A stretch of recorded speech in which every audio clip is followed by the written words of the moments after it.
the link later.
Still need to remove it. The same camera's here now, so it'll be same flaky. If we try removing it and then adding it back. Okay, let me do one thing and see if it's just this camera. It's just smooth AF, right? You should have it was funny. So what if you actually get the door? Hello? Hi, Prabhu. Oh, wait, not yet. Wait. Not yet. Okay, in 2 minutes. Yes, we have 2 people, and we have the speaker itself.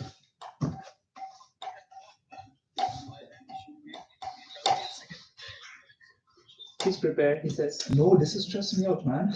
Okay. I'm just doing something. I'll talk to you later. Just call me when you're here. Yes, I can. No, it's flaky. Flaky? Flaky. So you want to just close the entire live stream right now, or no? I'll keep it going on. I made the thumbnail and everything. I don't want to do it again, so it doesn't take much time, but still.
All right, everyone.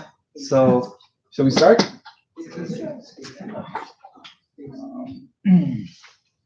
Okay. So, I'll be talking about a common topic, and as we all have heard this saying before, comparison is the thief of joy. I'm sure we've all heard this, right? So, today we'll kind of be diving a little deep into this comparison mindset and how that leads into this loophole of unhealthy competition amongst us, and what are some of the causes of these types of emotions, and how we can see things from a bigger perspective, or what does Krishna say about this in the Vedic literatures. So that's kind of what we'll be diving into today. So first of all, how many of us have felt jealous when someone has gotten something that we wanted? I'm sure we all have, right? Whether it's good grades, a promotion, or just just recognition. Prasadam. Right. So it's good. We all can relate to that. Yes. And basically, comparison is unavoidable. As we can see in life, we're often pitted against each other, and naturally, comparison happens. Whether we're students, we get good grades. We're ranked based on grading. There will always be students at the top, at the middle, and there will always be those who will be at the bottom or at last place. Similarly, in the workforce, we're placed on a hierarchy system where some professions will always earn more than others, and some will earn less. It's a natural way of things. And this type of comparison is known for functional purpose, comparison for functional purposes, which is reasonable. We need this to survive. But then on the other side, we have what's called the comparison mindset.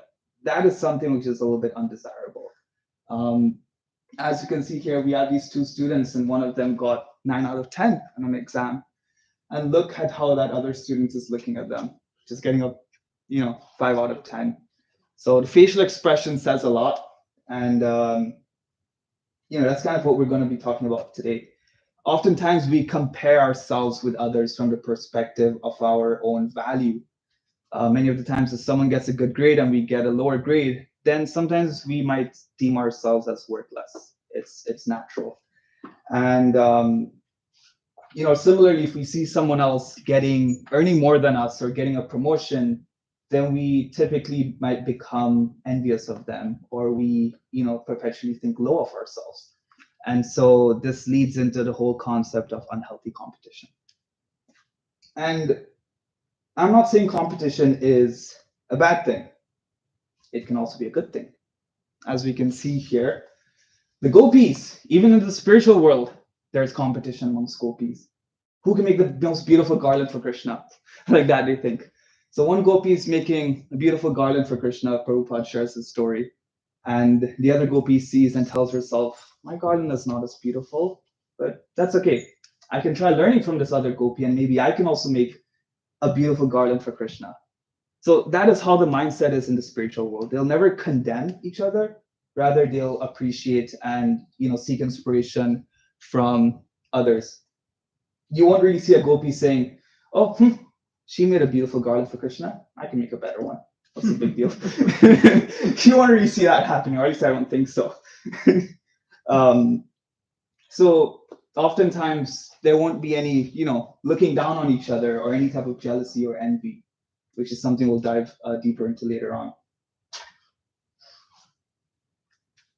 Rather, you'll see admiration. And the next story that I'd like to share is that of Prithu Maharaj from the 4th canto of Srimad Bhagavatam, 20th chapter. Some of us might know the story, but pretty much Prithu Maharaj, being a king, he had some responsibilities where he had to conduct some yagyas. To be more specific, 100 yagyas. And yada, yada, yada, things happen, things unfold, and Lord Vishnu appears. So now, Lord Vishnu appears in front of him and says, I will give you any benediction, anything that you want, you name it. He's like, my Lord, I'm afraid to ask for a benediction. I'm afraid that I might get into trouble for asking for something which I'm not supposed to ask for. So then he says to Lord Vishnu that you're as a father to us, and a father knows what's best for his son. So similarly, you can give me whatever you feel is good for me, whether it's something bad or good. If you feel like it's right, I'll accept it. But I have one personal desire, he says. So Lord Vishnu asks, okay, what's that desire? So he says, I have a desire to massage your lotus feet. But he said, there's just one problem. I'm afraid that Lakshmi Devi will get upset and compete with me. He says, here in the material world, even here there's competition. With Lord Indra, when he was performing his 100 yagyas, he performed the 99th yagya. And on the 100th yagya, Lord Indra got disturbed because he got his position due to performing 100 yagyas. So he got a bit disturbed, and in that mindset, he dressed up as a monk, and he stole that 100, the horse meant for that 100 sacrifice. So there's a lot of drama going on. Lord Brahma then came to kind of solve the problem, and he told Prithu Maharaj, it's okay, don't worry about it. Lord Vishnu came and says, I'm happy with whatever you've done. And he tells Lord Vishnu, now you have taken my side in this conflict, you've taken my side, and you've offered me this gift of coming to you in the spiritual world. But now, even in the spiritual world, I'm afraid that there's also competition there with Lakshmi Devi. He says, but I'm confident that since you took my side here, maybe you'll take my side over there as well. But then he gives one special analogy. He says, however, if in the spiritual world, Lakshmi Devi starts competing with me, I'll tell her it's okay, don't worry. Lord Vishnu has 2 lotus feet, you massage the right leg, I'll massage the left leg. Done, everyone's happy. So like that, he says. So even in the spiritual world, there's often competition. It's unavoidable. But nonetheless, it's one of inspiration. No one looks down on each other. So it's something that we can also try cultivating in our day-to-day lives. Now let's go back down to business. So you can start thinking about what are some reasons that this mindset comes into play, particularly this emotions of unhealthy competition. So we'd just like to open the floor for discussion. When you hear of this, term unhealthy competition, what are some causes? What are some words, phrases, emotions that come to mind? Just, if anyone would like to share, you can actually write them on the board. Jealousy, yeah, that's a big one.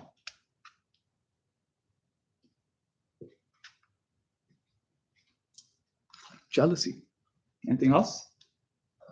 Not being self-satisfied. Not being self-satisfied.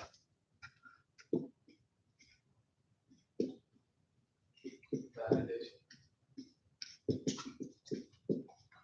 Not self-satisfied. Yeah, seeking validation.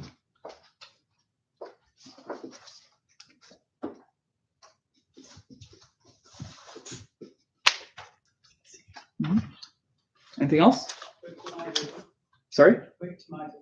Victimization, yeah.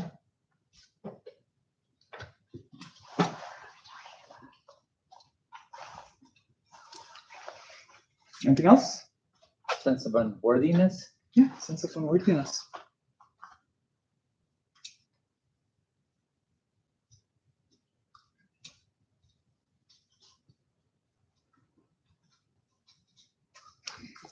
Right. Self-absorption. Yeah, you get too self-absorbed, for sure.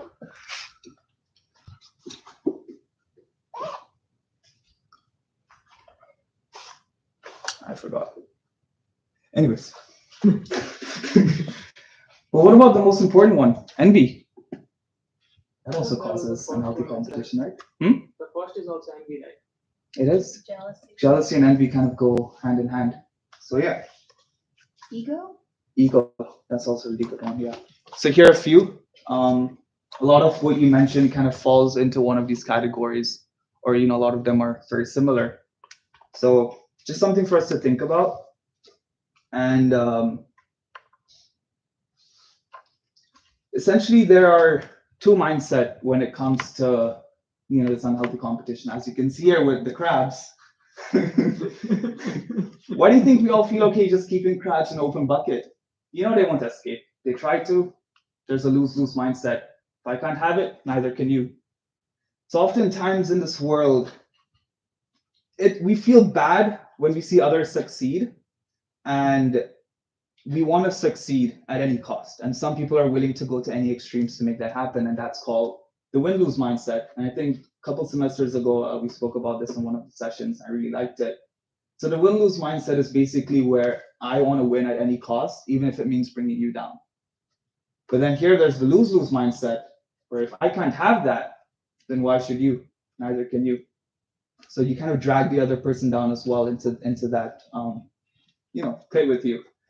So that's typically some of the mentalities that we see today common, whether it be in student life or in workplace or just, everywhere we go. And the Bhagavad Gita says something very interesting about this. particularly from chapter 6, verse 6.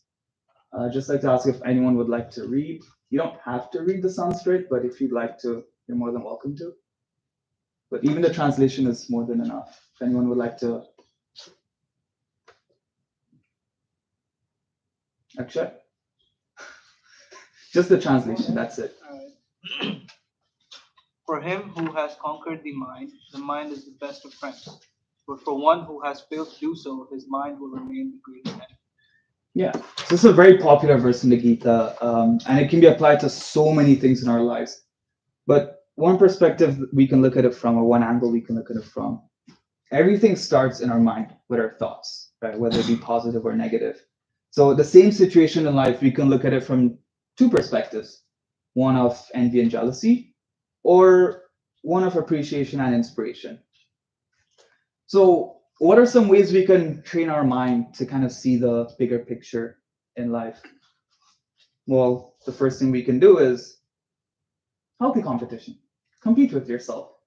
This is the most basic, but I would say one of the most impactful ways. I've started doing this and it makes a big difference. So we all, or at least some of us might know the story of the hare and the tortoise, right? So basically, just a quick recap. There's once a hare and he likes racing. He's a very fast animal, enjoys racing. But one day he asked some of his friends who like to race with me, and everyone knew no one can beat him. So no one said yes, except for this tortoise. Like, yeah, sure, let's race. So the hare, being, very overconfident, knowing he'll win, he accepted it. And so the race began. And obviously the hare went off speeding, leaving the tortoise behind. While the tortoise is just going on his own journey one step at a time, at his own capacity. After a certain point, the hare realizes he's so far ahead, why not take a nap? He's feeling a little bit tired, but take a nap, get up, still have plenty of time to complete the race. So he takes a nap. The tortoise, taking his sweet time, eventually surpasses the hare, almost making his way to the finish line when the hare wakes up, realizes he's about to lose, tries to catch up, but misses it by a mark. So the main moral of the story is that slow and steady wins the race. But another perspective basically is that the tortoise focused on his own journey. He essentially was taking things one step at a time, steadily, and he was able to succeed at the end. And actually, I have this YouTube video from Oscar winner Matthew McConaughey, American actor, in 2014, and he gives a really nice analogy, actually, which I'd like to share really quick. And All right. having some.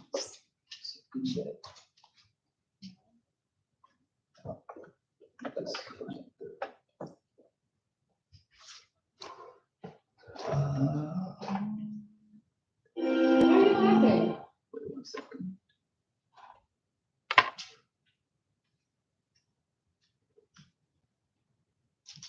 Okay, there we go.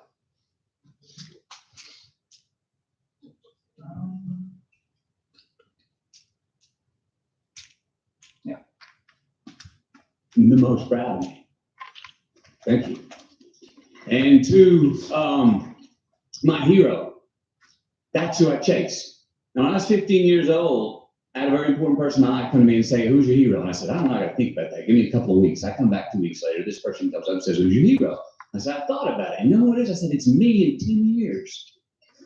So I turned 25 10 years later. That same person comes to me and goes, "So are you a hero?" And I was like, "Not even close. No. She said, "Why?" I said, "Because my hero is me at 35. So you see, every day, every week, every month, and every year of my life, my hero is always 10 years away. I'm never going to be my hero. I'm not going to attain that. I know I'm not. And that's just fine with me because that keeps me with somebody to keep on chasing." So to any of us, whatever those things are, whatever it is we look up to, whatever it is we look forward to, and whoever it is we're chasing, to that I say amen. To that. So I just want to share that real quick.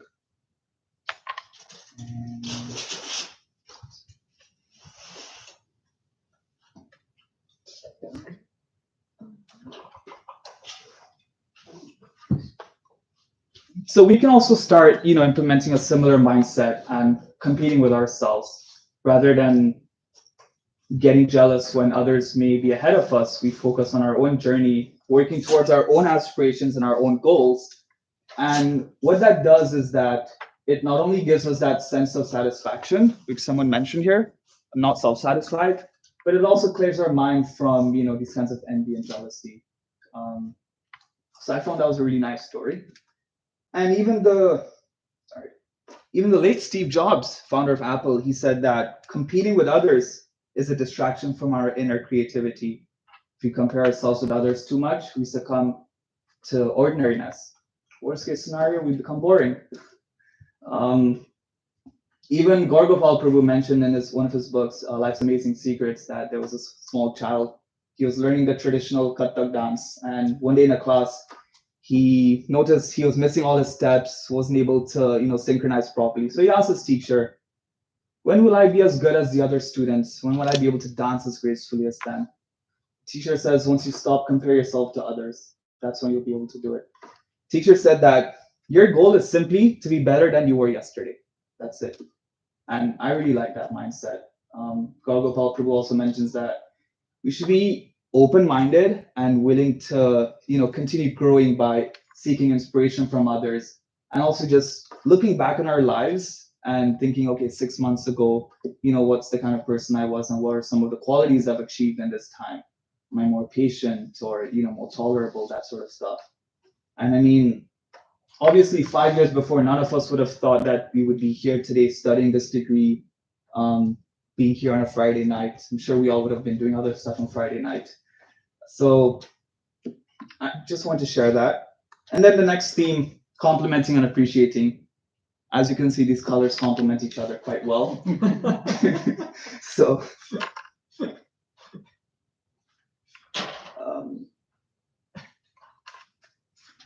So rather, we should celebrate the success of others. If others are achieving great things in life, we celebrate that and we appreciate them. Show appreciation, rather than looking down on others, should celebrate. So just practicing that kind of mentality also goes a long way. And just to kind of put things side by side, there's a chart of competing versus complementing mentality. So we have the scarcity mindset. I think someone mentioned that as well, or it was also mentioned in the slide, versus abundance mindset. We got me first versus team first. In a game of cricket, if a batsman goes and plays, if he has a me first mindset, he'll think, I'm not going to out myself. I will be in the entire game and I won't out myself. And he'll feel good, being in for the entire game. But what did he do for his team? Nothing. Didn't hit a single run. Versus the team mindset, team first. Similarly, competing destroys trust. Complementing develops trust. The win-lose mindset, as I mentioned before, the win-lose mindset or the lose-lose mindset, we often find that in the unhealthy competition versus the win-win. We all win together. If I win, you should also win. Single thinking versus shared thinking, excluding others versus including others. And a nice example of this complementing mindset is seen in the Ramayana. As many of you are familiar with this, if you're not, then let's take a quick recap. So in the Ramayana, when building the bridge of stones, we have this tiny little squirrel, and he's only able to lift a mere pebble, but still Lord Ram greatly appreciates him because within his capacity, he's giving his 100%. That's it. Versus Hanumanji, he's also giving his 100% on a much larger capacity, but that's his 100% capacity. So Lord Ram appreciated both Hanumanji and the squirrel greatly. So similarly, the Lord appreciates us when we give our best capacity within our efforts and we kind of focus on our own journeys. And the third theme is drawing inspiration from others. Kind of touched on this a little bit. But essentially, we look up to others if we see there are some qualities that we like in certain people. If, Rishabh got a good grade on midterms, but I didn't. I also want to get a good grade on midterms, so I'll seek inspiration from him. I'll find out, what are some of the strategies he's doing and how is he studying, and I'll also try implementing that. Or, so that's the kind of mindset we can try looking at, and it comes a long way. So The last quote I have from the Bhagavad Gita, which is something I wanted to share, is from chapter 20, chapter 5, verse 20. And again, if anyone else would like to read, right, Rishabh, you can try reading the Sanskrit, but you don't have to. Please. So, I would have preferred the Devanagari for Sanskrit, but I'm close. no worries. A person who neither rejoices upon achieving something pleasant nor laments upon obtaining something unpleasant, who is self-intelligent, who is unbewildered, who knows the science of God is already situated in transcendence. So the thing is, this verse can be a little bit heavy. It was definitely heavy when I first read it, but there are two perspectives I want you to look at it from. So the first being is that knowing that everything and everyone is a part and parcel of Krishna, we can overcome this kind of comparing mentality. So basically, any type of contribution we make, anything big or small, or anything good or bad, we kind of understand that it doesn't affect us on the spiritual level or on the soul level. It's more so just on this temporary material platform. But now that doesn't mean that you shouldn't strive to do big things in life. No, that's not what it's saying. Definitely go for it. But in that process, you kind of, develop the mentality that I'm doing the best that I can, and you're self-satisfied. You're happy with what you have. Where it mentions here is that a person who neither rejoices upon achieving something pleasant. Don't take this too extreme. It's not saying if I get a good grade or if I get a promotion, I shouldn't be happy. Of course not. Be happy. Buy a new car, get a new house, enjoy it, celebrate. But you keep in mind that it's not just your efforts. It's not just a me first kind of thing. It's a we. You acknowledge and you express gratitude towards those who have helped you achieve to that whatever that accomplishment is, whether it be friends or families, or whether it be someone higher, divinity. Obviously, there are certain things not within our control, and without that helping hand, many times we can't do certain things. So when we do something good, just acknowledging that it has come from a higher source, that type of mentality really comes a long way. So how do we put this all together? Here it is. True success lies in improving yourself. Compete with yourself to become the best version of yourself by focusing on growth, gratitude, and inner peace. Now, how do we do that? Oh, here it is. So for growth, we have reflect. Just spend 5 minutes a day reviewing your actions and setting your personal goals.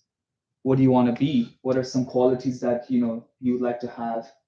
Kind of reflecting on that future, what it is that you want to do. But even reflecting on the past, even if it's today, did I say something wrong? Did I act out of jealousy or envy towards someone?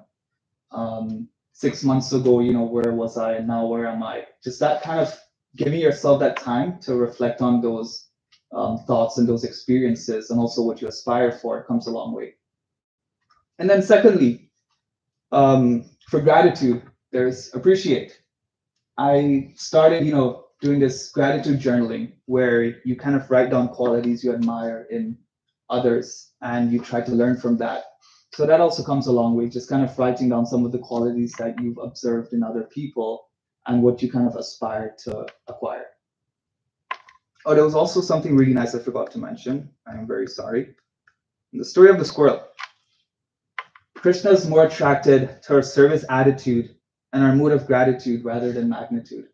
I really like this saying. It's something you just kind of keep up on your study desk. You look at it every day, you remind yourself about it every day, and it's just starting your day with positive energy. And then lastly, for inner peace, we have our spiritual practice. It's as simple as that. Even if it's 5 to 10 minutes, whatever big or small it may be, whether it be our chanting or meditation or yoga, whatever it may be, these kinds of activities help us to calm the mind and achieve that inner peace. So that is kind of what I had for today, just something to reflect upon. And I know as students, we often go through these, a lot of these emotions. It's very common. Even when you go into the workplace, it's also very common. So just kind of, doing a little bit of reflection, appreciation, kind of, competing with yourself. These are just a few things that if we start putting into our lives little by little, it adds up and it makes a big impact. So now I will open the floor to any questions or any discussions. Maybe could you speak a little bit more about just kind of the idea of running my own race? Because it seems like a never-ending battle to keep looking against myself when, let's say, the tortoise and the hare. If the hare didn't stop, there's a certain amount of reward or other things that many people find desirable that the tortoise wouldn't get. And so even if the tortoise consoles himself saying, I did the best I can, the reality is society rewards one sense of achievement versus another sense of achievement. So you often fall into that mindset of never being satisfied. You feel like, okay, if I do this, I'm going to get this reward, and you do it and you get the reward. But then oftentimes, you kind of go into this loop, I can get more. So that's something I've seen where you kind of, you want a promotion, so you work really hard and then you get that promotion. And it's oftentimes common where we also see someone else of a similar qualification to us, because it's very, oftentimes we compare ourselves with others who are like in the same class of us. They have similar qualifications to us, can do similar things. Engineers compare themselves to engineers, athletes compare themselves to athletes, and so on and so forth. So we feel that sense of insecurity or any type of negative emotion if someone within that same domain is able to achieve greater things.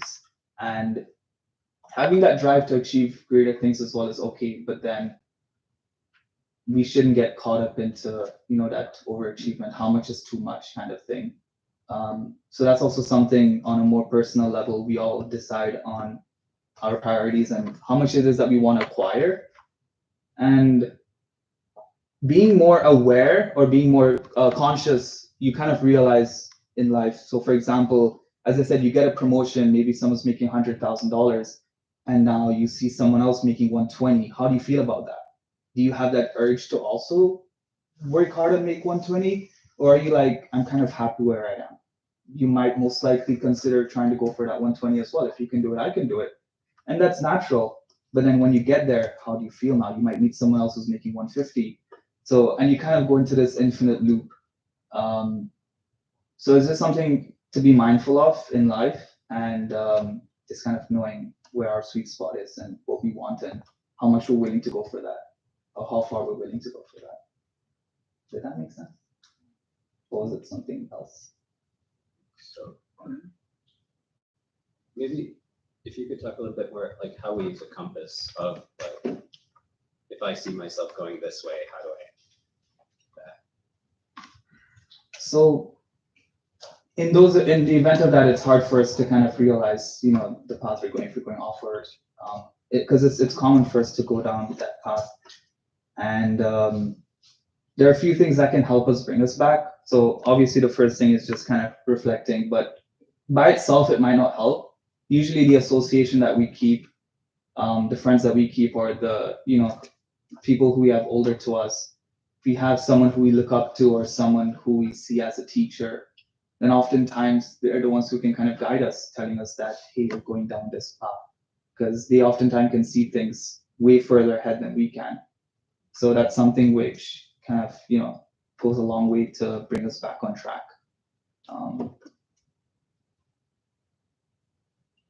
Yeah, and it can be as simple as a friend. It can be a friend, a senior friend.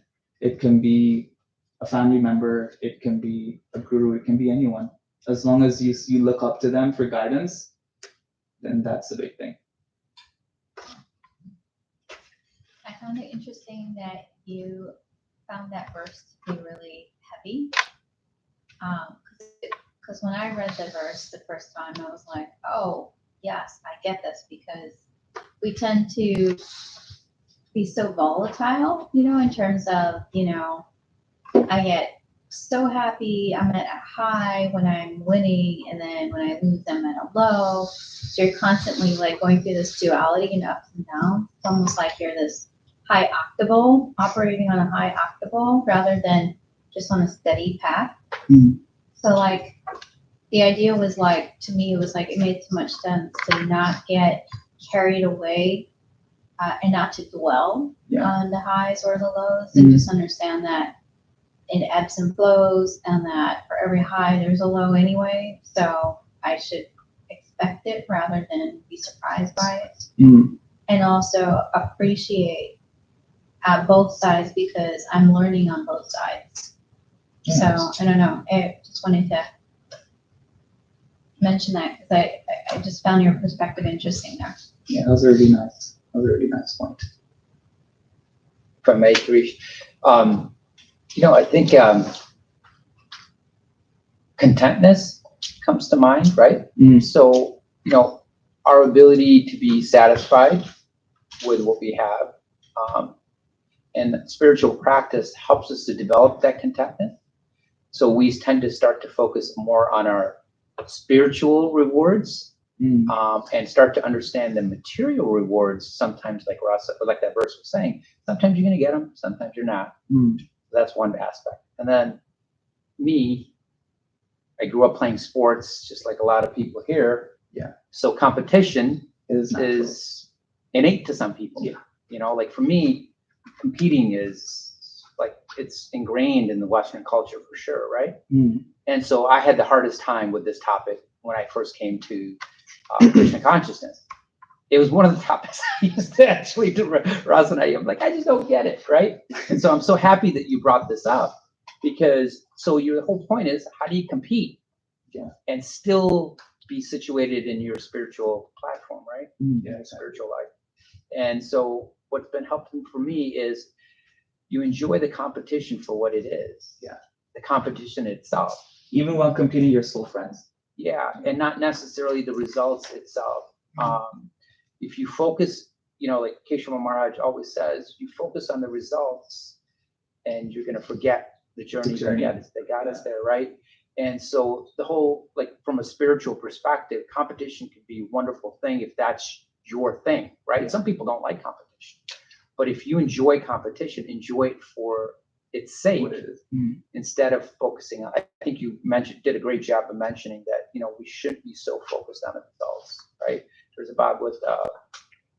there's a verse that says, I'm going to paraphrase because I don't remember exactly, but we should be happy as a person who's content with their quota. Like not everybody's meant to be, president of the United States, but everybody has dreams of becoming president of the United States. Somewhere down the, when you're growing up, you realize, I don't think I'm going to be the president of the United States, right? And so we have dreams. There's nothing wrong with dreaming, but then you also have to recognize when, and our spiritual practice, our spiritual understandings, they help us to understand that we can be successful without being successful, quote unquote, what the material world wants us to be successful. Yeah. I really like that point. Anyone else? Comments, questions, concerns? Anything I said wrong? Okay. I do apologize for the slightly shorter lecture. I was not expecting it. But just means that we'll have a bit more time for Kirtan. Yay, let's go.